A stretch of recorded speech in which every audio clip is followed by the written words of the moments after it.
Why do some organizations and some individuals manage to thrive when everything around them is falling apart while others crumble at the first sign of trouble?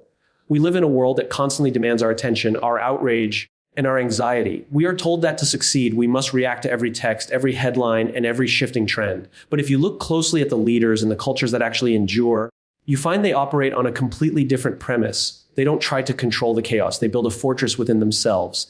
This is the essence of ancient Stoicism, but it is not about suppressing your emotions or becoming a robot. It is an educational framework for understanding human agency. Think about it this way: there are things you can control and things you cannot. It sounds incredibly simple, yet most of our collective exhaustion comes from pouring 100% of our energy into the things that belong to the outside world, the market, the opinions of others, the unexpected crises. When we do this, we surrender our power.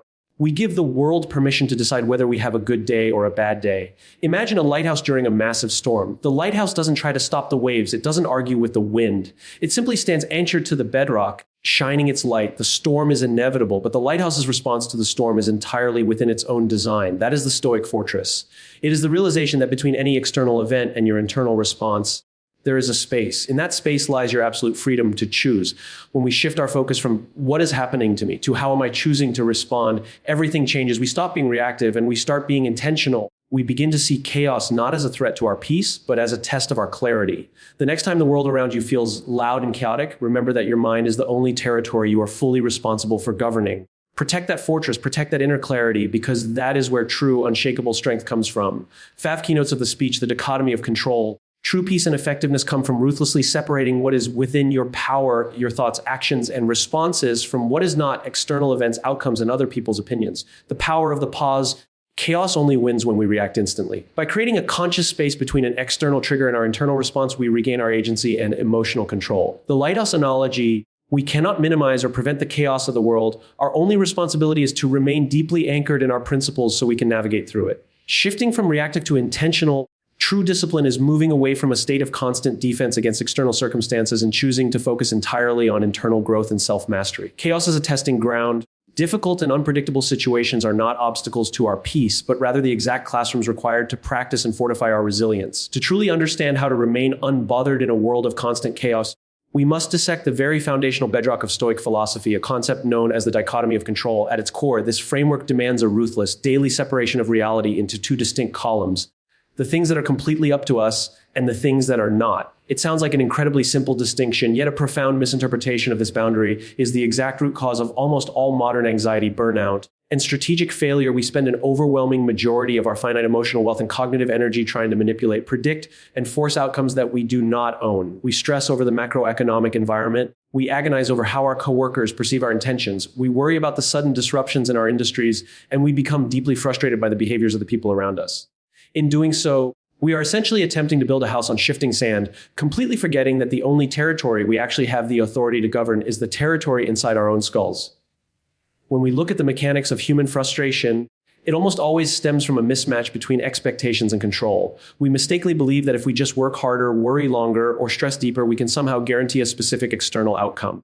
But the ancient Stoics offered a liberating educational insight: you are completely responsible for the effort you put in, but you are not responsible for the result that the world spits back out. Think of an archer preparing to shoot an arrow at a target. The archer has absolute control over how well they maintain their equipment, how long they practice their stance, how deeply they breathe, and the exact moment they choose to release the bowstring. Up until the very millisecond of release, the process belongs entirely to them. But the moment that arrow leaves the bow, the archer's control drops to absolute zero. A sudden gust of wind can blow the arrow off course. A stray bird can intercept it. The target itself could be moved by someone else. If the archer links their inner peace and self-worth entirely to hitting the bullseye, they commit themselves to a lifetime of anxiety because they have tied their happiness to variables they cannot govern. If, however, they redefine success as executing the perfect shot to the absolute best of their ability, they become completely unbothered by the wind. This shift in perspective completely changes how we interact with our daily environments. It transforms us from passive, defensive victims of circumstance into intentional actors. When a crisis hits, a person trapped in a reactive mindset immediately asks questions that lead to helplessness, wondering why this is happening to them, how long it will last, or why people are being so difficult. These questions are entirely focused on the external column. A Stoic fortress, however, immediately filters the crisis through the dichotomy of control. It looks at the chaos and asks a fundamentally different question. What is my move right now? It strips away the narrative, the drama, and the useless outrage, leaving behind only the cold, hard facts of what can actually be executed in the present moment. This doesn't mean you become passive or stop caring about the world. On the contrary, it makes you incredibly effective. By ruthlessly withdrawing your energy from things you cannot influence, you suddenly reclaim a massive reservoir of focus, creativity, and willpower. You stop wasting your breath yelling at the storm, and you start focusing entirely on steering the ship. You realize that while you cannot control the cards you are dealt in life, you retain absolute, unshakable ownership over how you choose to play the hand. This internal realization is the only true source of security in an unpredictable world, because it means no matter how volatile the external environment becomes, your character, your integrity, and your response remain entirely your own. To understand the second pillar of building an internal fortress, we must examine the hidden mechanics of human behavior, specifically focusing on what can be described as the power of the pause. In our hyper-connected, fast-paced world, we are constantly conditioned to believe that speed is a virtue. We pride ourselves on rapid responses, quick comebacks, and instant decisions. However, from an educational standpoint, this constant state of acceleration forces us into a highly reactive existence.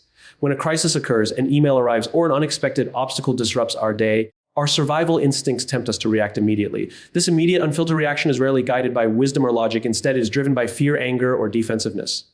When we react instantly to external stimuli, we are not actually acting, we are being acted upon.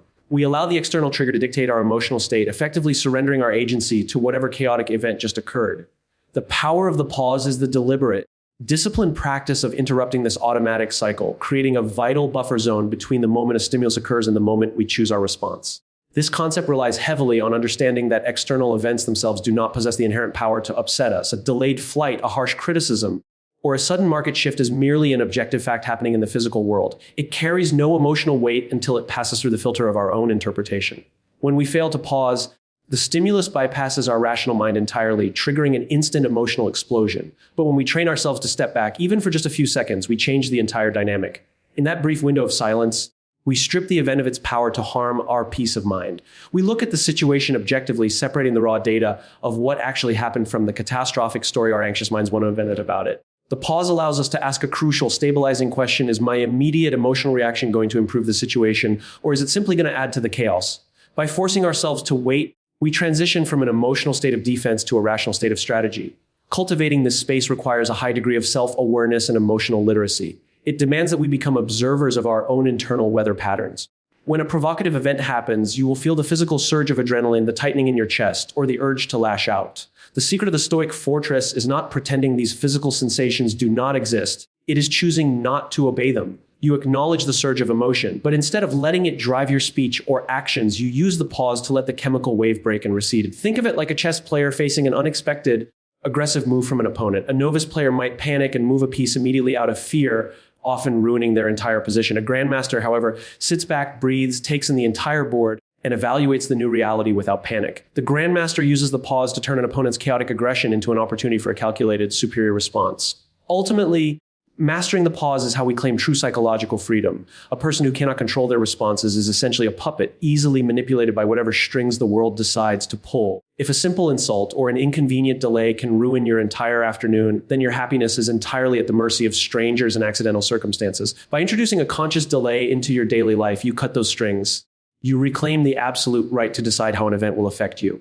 This disciplined stillness does not make you weak or passive. It makes you incredibly formidable. While everyone else is panicking, screaming, and burning through their mental energy with knee-jerk reactions, you remain perfectly anchored, moving only when it serves a clear, rational purpose. To truly comprehend how to maintain absolute composure amidst chaotic environments, we must deeply analyze the educational mechanics of the lighthouse analogy. In our daily lives, we often suffer from a fundamental misunderstanding of our role in relation to our environment. When a crisis hits, our immediate, instinctive desire is to try and fix the environment itself.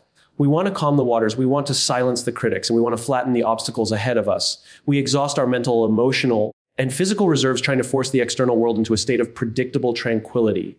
But this is an architectural impossibility. The world, by its very nature, is a fluid system of unpredictable forces, clashing agendas, and random disruptions. The lighthouse does not survive a massive ocean storm by trying to command the waves to sit down, nor does it waste its energy pleading with the wind to change its direction. The lighthouse survives entirely because of its relationship to its own foundation. It is deeply anchored to the bedrock below, completely independent of the volatility of the surface water.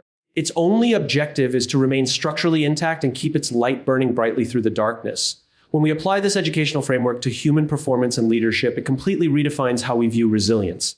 Resilience is not the ability to prevent a storm from happening. It is the capacity to remain structurally unshakable while the storm rages around you. Most people operate like small boats tossed carelessly across the surface of the sea. When the water is smooth, they feel happy and stable. When the water turns violent, they are instantly thrown into a state of panic and survival. They are entirely at the mercy of their external conditions. To build a Stoic fortress is to deliberately transition from being the boat to becoming the lighthouse. This requires you to identify your own personal bedrock, your core values, your deep-rooted principles, and your non-negotiable standards of behavior. When you are anchored to internal principles rather than external circumstances, the shifting tides of the world lose their power to pull you under. If your sense of security is based on how well your day is going, you will always be fragile. If your security is based on how well you adhere to your internal standards, you become unbreakable.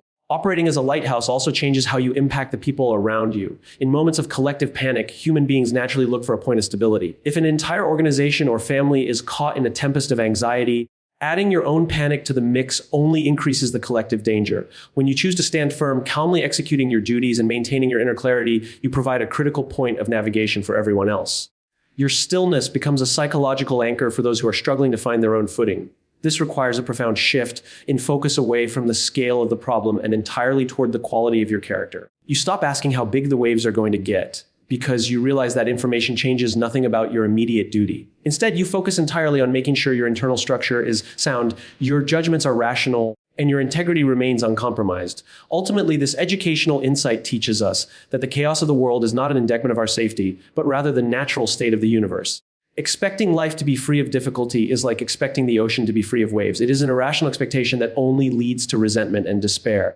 True peace is found when you accept the inevitability of the storm and choose to invest 100% of your effort into the strength of your foundation. You recognize that while you cannot control the weather, you have absolute ownership over your structural integrity. When you embrace this reality, you stop fearing the chaos. You stand tall, firmly rooted in your principles, shining your light with absolute certainty, knowing that no amount of external noise can ever shake the fortress you have built within. To fundamentally transform how we operate in a world of endless disruptions, we must carefully examine the psychological mechanics of shifting from a reactive state to an intentional state. Most people spend their entire lives trapped in a continuous loop of defense. They wake up in the morning and immediately check their notifications, allowing the demands, opinions, and emergencies of other people to dictate the trajectory of their day. They spend their afternoons putting out fires, responding to sudden crises, and navigating the emotional whims of those around them. By the time evening arrives, they are utterly exhausted, yet they feel a profound sense of emptiness because they realize they haven't actually moved their own goals or principles forward. They have merely survived a barrage of external stimuli. From an educational perspective, this is the definition of a reactive life. It is an existence where you are constantly defending your mental territory against an invasive world, giving up your cognitive sovereignty to whatever happens to be the loudest voice in the room. To build a Stoic fortress, you must ruthlessly break this cycle by choosing intentionality over reactivity. Intentionality is the deliberate practice of deciding in advance how you will direct your attention, your energy, and your actions, regardless of what the external world throws at you. It requires a profound understanding that your attention is the most valuable and finite resource you possess. When you allow external events to constantly grab your attention without your permission, you are essentially letting strangers spend your wealth. Moving to an intentional state means you establish a clear internal agenda based on deep-rooted discipline and self-mastery. You no longer wait to see what the day will demand of you. Instead, you decide what you will demand of the day. When an unexpected disruption inevitably occurs, an intentional mind does not panic or immediately shift its entire focus to defend against it. Instead, it evaluates the disruption through the lens of its predetermined principles, decides exactly how much energy it deserves, and handles it with calculated efficiency before returning straight to its core purpose. This shift demands a high level of mental discipline because the human brain is naturally wired for reactivity.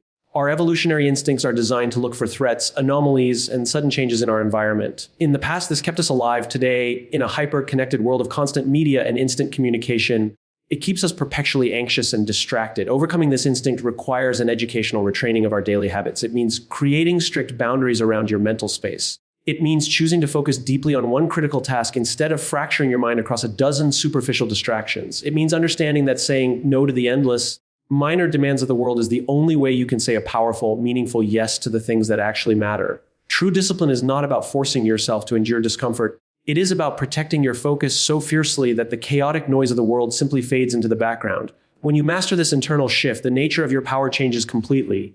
You are no longer at the mercy of trends, opinions, or sudden market shifts, while the people around you are running in circles, constantly changing their strategies and opinions based on the latest piece of news. You remain steady.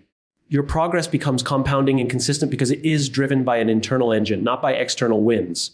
You begin to realize that the world cannot actually derail your life unless you give it permission to derail your mind. By withdrawing your energy from the frantic, defensive posture of reactivity and pouring it entirely into intentional, disciplined execution, you reclaim complete ownership of your life. You stop merely surviving the chaos, and you begin navigating through it with absolute clarity, precision, and purpose. To fully synthesize the philosophy of the Stoic fortress, we must confront the final and perhaps most radical educational shift, viewing chaos not as an enemy to our peace, but as the exact classroom required to fortify our resilience. Most of human suffering comes from a deep-seated wish for life to be easier, smoother, and more predictable than it actually is. We treat obstacles, sudden crises, and unpredictable human behavior as unfair disruptions to our preferred path. We mistakenly believe that a good life is one that is completely devoid of friction. However, from a developmental perspective, this expectation is fundamentally flawed. Comfort and predictability do not build strength, they atrophy it. A muscle that is never exposed to resistance eventually withers away, and a mind that is never tested by volatility remains profoundly fragile. The Stoic perspective turns this dynamic completely on its head by suggesting that chaotic situations are not obstacles blocking your growth. They are the exact raw material through which growth is manufactured. Think of this through the framework of a master craftsman or an elite athlete. A weightlifter does not walk into the gym and become angry because the weights are heavy. They understand that the heavy weight, the literal resistance against their body, is the exact mechanism required to break down muscle fibers so they can grow back stronger. The weightlifter welcomes the strain because they are focused on the transformation it produces. In the exact same way, a chaotic environment is the psychological weight room for your character. Anyone can display calm, patience, and clarity when everything is going perfectly according to plan. It requires no discipline to be pleasant when everyone around you is agreeing with you, and it requires no inner strength to stay focused when there are zero distractions. Those calm conditions do not prove your resilience, they merely hide your fragility. The true test of your philosophy and self-mastery only begins the moment the plan falls apart, the market crashes, or the environment turns toxic. When you adopt this educational mindset, your relationship with adversity changes fundamentally. When a massive disruption hits your life or your organization, your immediate internal dialogue shifts away from victimhood. You stop asking why this problem had to happen to you, and you begin asking how you can use this problem to sharpen your skills. If you are forced to deal with a highly difficult or irrational person, you don't view them as a nuisance. You view them as a masterclass in practicing patience and emotional control. If you are faced with a sudden, devastating setback in your career, you don't view it as a tragedy. You view it as a high-stakes exam testing your adaptability and resourcefulness. The chaos loses its power to terrify you because you realize that no matter how painful or messy the situation gets, it is actively paying you dividends in the form of wisdom, endurance, and fortitude. You begin to look at the storms of life and realize that they cannot break you. They can only reveal what you are truly made of. This realization creates a profound sense of psychological invulnerability. It means that the world can no longer take anything truly valuable away from you. If external circumstances are favorable, you enjoy them with gratitude and humility. If external circumstances turn brutal and chaotic, you welcome them as a rigorous training ground to harden your internal fortress. You stop running away from friction and start leaning into it, knowing that the finest steel must go through the hottest fire to be forged. This doesn't mean you seek out suffering or become reckless. It means you develop an absolute certainty that whatever life throws at you, you possess the internal alchemy to convert that obstacle into fuel for your personal growth. By transforming chaos from a threat into your primary classroom, you achieve the ultimate form of mass mastery. You become completely unbothered, knowing that every single storm is just another opportunity to stand taller. When we bring all these pieces together, the dichotomy of control, the power of the pause, the unshakable stance of the lighthouse, the discipline of intentionality, and the willingness to use chaos as our ultimate classroom, we begin to see that a chaotic world is not something to be feared. The noise outside will never truly stop. The markets will fluctuate, the headlines will scream, and unexpected storms will always catch us by surprise. But the profound truth of the human condition is that our peace of mind was never dependent on the outside world becoming quiet. It has always depended on our ability to build a quiet, unassailable sanctuary within ourselves. True strength is not found in trying to bend the world to our will, but in mastering our own minds so completely that nothing outside of us can dictate who we are. When you step back out into the noise of your daily life, remember that you are the architect of your own internal fortress. Guard its borders fiercely. Choose intentionality over reactivity, and let your actions be driven by your core principles rather than your immediate fears. The next time the world around you erupts into constant chaos, do not ask for the storm to pass. Stand tall, anchor yourself deeply, look directly at the confusion, and let it see that you are absolutely, undeniably unbothered.